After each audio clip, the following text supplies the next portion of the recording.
Well, here she is. The mouse cartoon for today is... They were America's first child superstars, filling television screens with smiles, songs, and the magic of Disney. To millions, it looked like the perfect childhood. But once the cameras stopped rolling, many of those dreams took heartbreaking turns. Some lost everything they had worked for. Some battled devastating illnesses, and others disappeared from the spotlight almost without a trace. Behind the mouse ears were stories of fame, sacrifice, and tragedy that few people ever heard. So, what really happened to the original Mouseketeer Girls? Their real journeys are far more emotional than most fans could ever imagine. Annette Funicello. Annette Funicello would eventually become the most recognizable Mouseketeer of them all, but few people realize she was actually the final member chosen for the original cast. In 1955, Walt Disney attended a local performance of Swan Lake at the Starlight Bowl in Burbank, where a shy 12-year-old girl played the Swan Queen. Annette, the daughter of an auto mechanic from Utica, New York, had no idea that a single performance would change her life forever. There was no formal audition or lengthy selection process. Walt simply watched her on stage and knew she belonged. Soon afterward, he offered her a 7-year contract worth $160 a week. When someone suggested changing her name to Annette Turner, Walt refused, convinced that people would always remember the name Funicello. His instinct proved right. Annette quickly became America's first true child television star, winning the hearts of millions through the Mickey Mouse Club. Her growing fame opened countless opportunities. She recorded hit songs, including Tall Paul, which climbed to number 7 on the Billboard chart, and helped introduce the Sherman Brothers to Disney, a connection that would later influence the music of Mary Poppins. She also became a familiar face in the popular Beach Party films alongside Frankie Avalon. When the Mickey Mouse Club came to an end, Walt Disney released the rest of the Mouseketeers from their contracts. But Annette remained the only one he kept, continuing with the studio until 1970. For decades, she seemed to represent endless youth and happiness. Then, in early 1987, while promoting Back to the Beach with Frankie Avalon, everything quietly began to change. At 44, she started experiencing unexplained dizziness during concerts. Soon came severe headaches, followed by worsening vision that even new glasses could not correct. After changing her prescription twice in only 6 months, her eye doctor referred her to a neurologist. Brain scans revealed white spots, leading doctors to diagnose her with primary progressive multiple sclerosis, the rarest and most aggressive form of the disease. At that time, no effective treatment existed, and the first meaningful medication was still years away. Annette chose to keep the diagnosis private, sharing it only with her mother, her second husband Glenn Holt, and eventually Frankie Avalon. She believed staying silent would protect her family, but the secrecy created painful rumors. As the disease slowly affected her balance and movement, strangers wrongly assumed she had a drinking problem. Even her children heard those cruel comments. When one of her son's friends suggested his mother had simply been drinking too much, the hurt became impossible to ignore. Finally, on her 50th birthday in 1992, Annette publicly revealed the truth while being honored as a Disney legend. She explained that she had been living with multiple sclerosis for 7 years and admitted she had known very little about the illness when first diagnosed. The disease continued progressing despite every effort to slow it. By the late 1990s, she rarely appeared in public, choosing a quiet life away from the spotlight. Eventually, she lost the ability to walk, and by 2004, she could no longer stand without help. A few years later, even speaking became impossible. Though doctors believed her mind remained fully aware, her body steadily failed her, leaving her unable to communicate. In March 2011, another tragedy struck when a fire swept through the Encino home where she had lived for 4 decades. Glenn Holt rushed into the smoke, lifted Annette into her wheelchair, and guided her safely outside as the hallways filled with smoke. They escaped, but countless treasured memories disappeared, including priceless Disney memorabilia and personal letters from Walt Disney. The damaged house was later auctioned, and the family moved to a quieter ranch near Bakersfield. On April 8, 2013, Annette Funicello passed away at Mercy Southwest Hospital in Bakersfield at the age of 70, after her family made the difficult decision to remove life support. Her children stayed beside her until the very end, holding her hands as she peacefully slipped away. Later, her daughter Gina said her mother was finally dancing in heaven, free from multiple sclerosis. Long before her passing, Annette had established the Annette Funicello Research Fund for Neurological Diseases and even created a teddy bear company and a perfume line to help support the cause she cared about so deeply. Cheryl Holdridge. Cheryl Lynn Phelps was born on June 20th, 1944, in New Orleans. Her mother had once performed in the famous Ziegfeld Follies, and after Cheryl was adopted by retired Army Brigadier General Herbert Holdridge, her childhood took a very different course. By the age of 9, her talent had already caught the attention of legendary choreographer George Balanchine, who selected her to perform with the New York City Ballet. She was disciplined, confident, and determined from an early age. At just 11 years old, without telling her mother, Cheryl called the Mickey Mouse Club casting office herself, arranged an audition, and successfully earned a place on the show's second season. Joining the Red Team quickly brought her national attention. Cheryl became one of the program's most popular young stars, receiving more fan mail than almost anyone except Annette Funicello. That success led naturally into television acting, including a recurring role as Wally Cleaver's girlfriend on Leave It to Beaver for 2 seasons. Her future in Hollywood looked bright, and she was even offered the role of Ellie Mae on the Beverly Hillbillies. However, her studio refused to release her, closing the door on what could have been another major opportunity. Her life changed dramatically in 1964 after meeting Lance Reventlow through singer Jimmy Boyd. Lance, the only son of Woolworth heiress Barbara Hutton, quickly became the center of her world. They married on November 8th in a lavish ceremony attended by 600 guests. And soon afterward, Cheryl stepped away from acting. Looking back years later, she explained the decision simply, saying that in those days, getting married meant staying home. The marriage initially seemed like a dream, but by the early 1970s, they had quietly grown apart. In 1971, Cheryl openly acknowledged they were living separate lives, though she emphasized they remained friends. Then, on July 24, 1972, tragedy struck when Lance died in a plane crash near Aspen. The single-engine Cessna 206, flown by an inexperienced student pilot, entered a blind canyon during a thunderstorm, stalled, and crashed into the mountainside. Everyone aboard was killed. Still legally married, Cheryl inherited an estate valued at approximately $50 million. Her later years brought more unexpected challenges. She married Aspen businessman Jim Scarta, but the relationship collapsed after he was accused of leading an international marijuana smuggling operation. Cheryl even placed their Aspen home as security for his $500,000 bond before they divorced in 1988. She later married Manning J. Post, a respected Democratic fundraiser who had served on inaugural committees for both John F. Kennedy and Jimmy Carter. Their marriage was far quieter, lasting until Post's death in 2000. Cheryl never had children, and after battling lung cancer for 2 years, she passed away in Santa Monica on January 6, 2009, at the age of 64. Darlene Gillespie.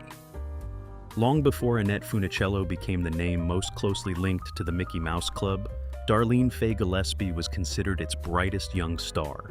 Born on April 8, 1941, in Montreal, she came from a family of performers, with both of her parents having worked together as a vaudeville dance team. From an early age, the stage seemed like the perfect place for her. On the Mickey Mouse Club, she became the show's leading female singer and starred in the first season serial Corky and White Shadow.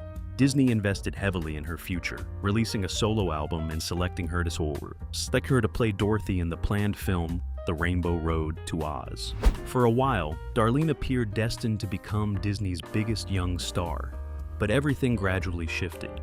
As Annette Funicello's popularity soared, Darlene's spotlight began to fade. Her serial was eventually replaced by Annette, her role became increasingly limited, and The Rainbow Road to Oz was quietly canceled. When Disney later ended her contract, the entertainment career that had once seemed so promising almost disappeared overnight. Determined to build a different life, Darlene trained as a surgical nurse and spent nearly 20 years working in hospitals. Her first marriage to gasoline retailer Philip Gammon brought 2 children before ending in divorce in 1983. A second marriage followed, but also came to an early end. Although Hollywood was behind her, the past never fully disappeared. In April 1990, she filed a lawsuit against Disney, claiming the studio had taken advantage of her when she signed her contract at just 14 years old. She alleged that promises had been broken, that Disney had earned more than $10 million from her work, and that she had unknowingly signed away important rights. The case was settled privately, but the relationship never recovered. She was no longer invited to Disney events and was left out of the 40th anniversary documentary. Only a few years later, more serious troubles followed.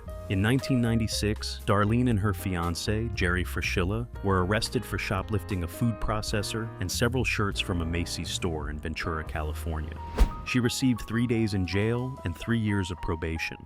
Then, in 1998, a federal grand jury charged the couple with conspiracy, securities fraud, mail fraud, obstruction of justice, and perjury. Investigators claimed they had purchased more than $800,000 in stock, using checks drawn from closed or empty bank accounts before creating a false identity named Michael Andrews and forging documents to support their claims. Fraschilla later pleaded guilty and received 18 months in federal prison, along with $65,000 in restitution. Darlene fought the charges but was found guilty on 12 counts on December 11, 1998. She was sentenced to 2 years in federal prison, serving about 3 months, and while Fraschilla remained incarcerated, the couple married so they could continue visiting each other. Karen Pendleton.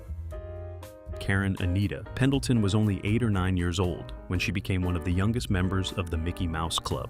Alongside Cubby O'Brien, she was the smallest Mouseketeer in the cast, and producers quickly paired the two together for the show's memorable closing number. Their cheerful appearances won over audiences, and before long, fans had given them a nickname of their own. They became known as the Mouseketeers, a name that stayed with them throughout the series. When the show came to an end, Karen surprised many by stepping away from the entertainment industry instead of pursuing more acting opportunities. She chose a quieter life, working as a sales clerk at the May department store before later joining Prudential. In 1970, she married Vietnam veteran and attorney Del DeLauer, and in 1973, they welcomed their daughter, Stacy. For years, life seemed peaceful, and it appeared her Disney days had simply become a happy childhood memory. Everything changed in 1983 when Karen was involved in a devastating car accident that left her permanently paralyzed from the waist down. Although the details of the crash were never widely discussed, its impact lasted for the rest of her life. Rather than giving up, Karen found a new purpose. She returned to school, earning both a bachelor's degree and a master's degree in psychology from Fresno State University. She went on to work at a shelter for battered women, later serving on the board of the California Association of the Physically Handicapped before becoming director of a Center for Independent Living, where she dedicated herself to helping others achieve greater independence. Throughout those years, Karen remained close to several of her fellow Mouseketeers. After her accident, Darlene Gillespie offered both emotional and practical support, drawing on her nursing experience whenever it was needed. Karen treasured reunions with her former castmates and always appreciated meeting fans who remembered the show. Many even told her they had named their daughters after her, something she accepted with quiet gratitude. On October 6, 2019, Karen Pendleton passed away from a heart attack at her home in Fresno at the age of 73, leaving behind her daughter and a legacy of remarkable resilience. Doreen Tracey. Doreen Tracey was born in London in 1943 to American vaudeville performers, growing up surrounded by music, dancing, and life on the stage. Becoming a Mouseketeer seemed like a natural step, and she fit comfortably into Disney's cheerful world. But after the show ended, she chose a very different path. Rather than holding on to her child star image, Doreen explored new musical styles and formed a rock band called Doreen and the Invaders, performing wherever she could in search of a sound that truly felt like her own. In 1968, she traveled to Vietnam with the USO during the Tet Offensive, entertaining American troops in the middle of an active war zone. The experience changed her deeply and marked a sharp contrast from her early television career. She later became a promotion director at Warner Brothers Records, working with artists including Frank Zappa and the Doobie Brothers. Looking back, she often remembered something Walt Disney told her when she was only 12 years old, that being a Mouseketeer would likely be the greatest achievement of her life. Years later, she admitted he had been right. Still, Doreen refused to let that define her. In 1976, she posed nude for Gallery magazine wearing only her Mickey Mouse ears and returned for another photo shoot in 1979. The decision shocked many and created a lasting rift with Disney. She was excluded from Mouseketeer reunions for years, something she later admitted she deeply regretted. Doreen openly said she had allowed her ego to guide her choices, and often described herself as the black sheep of the Mouseketeers. Time eventually healed those wounds. In 2015, she reunited with her fellow Mouseketeers during the 60th anniversary celebration at the D23 Expo. On January 10, 2018, Doreen passed away at Los Robles Hospital in Thousand Oaks, California, at the age of 74 after pneumonia followed a 2-year battle with cancer. Fellow Mouseketeer Tommy Cole remembered her simply by saying that their dodo always wore a smile. The forgotten Mouseketeers. Not every Mouseketeer found lasting fame. While a few remained household names, many quietly disappeared from the spotlight. Bonnie Lynn Fields, born in 1944, joined the show's 3rd season after Walt Disney personally asked her to change her name from Bonita to Bonnie. She later danced on Broadway and appeared in films with Elvis Presley before leaving show business to care for her ill mother in Indiana. Around 2010, she was diagnosed with throat cancer, and on November 17, 2012, she passed away at the age of 68. Sharon Baird was once among the famous Core 9 of the Red Team, and her dancing was valued so highly that Lloyd's of London insured her legs for $50,000. By 1969, however, she was working as a secretary before producer Sid Croft offered her a role on H.R. Pufnstuf. Throughout the 1970s, she continued performing inside puppet costumes, entertaining audiences while remaining hidden from view. Today, she lives in semi-retirement in Reno, Nevada. For others, history preserved almost nothing.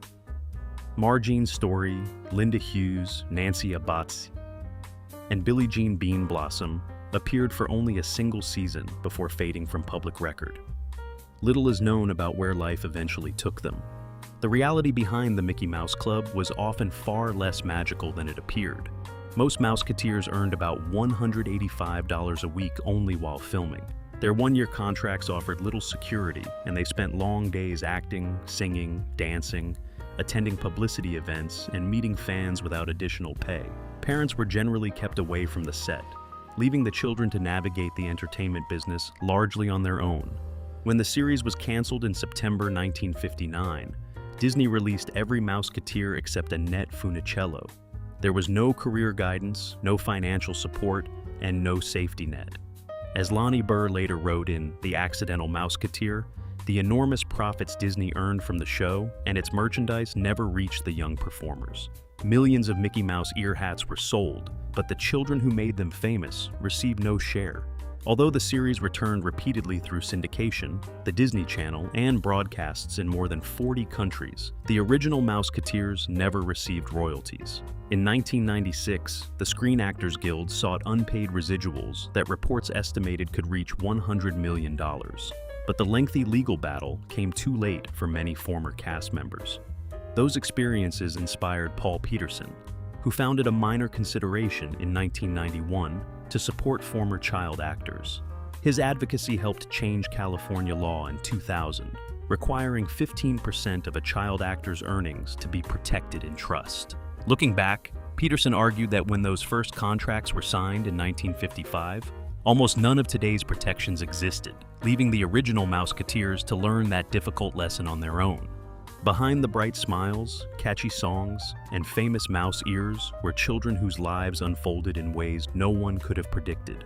Some found lasting success, some faced heartbreaking tragedies, and others quietly disappeared from the spotlight, remembered only by the fans who grew up watching them.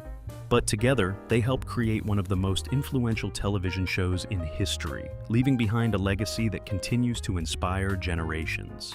Which Mouseketeers story surprised you the most? Let us know in the comments below. If you enjoyed this journey through the lives of the original Mouseketeer Girls, don't forget to like the video, subscribe to the channel, and join us for more untold stories behind television's greatest stars.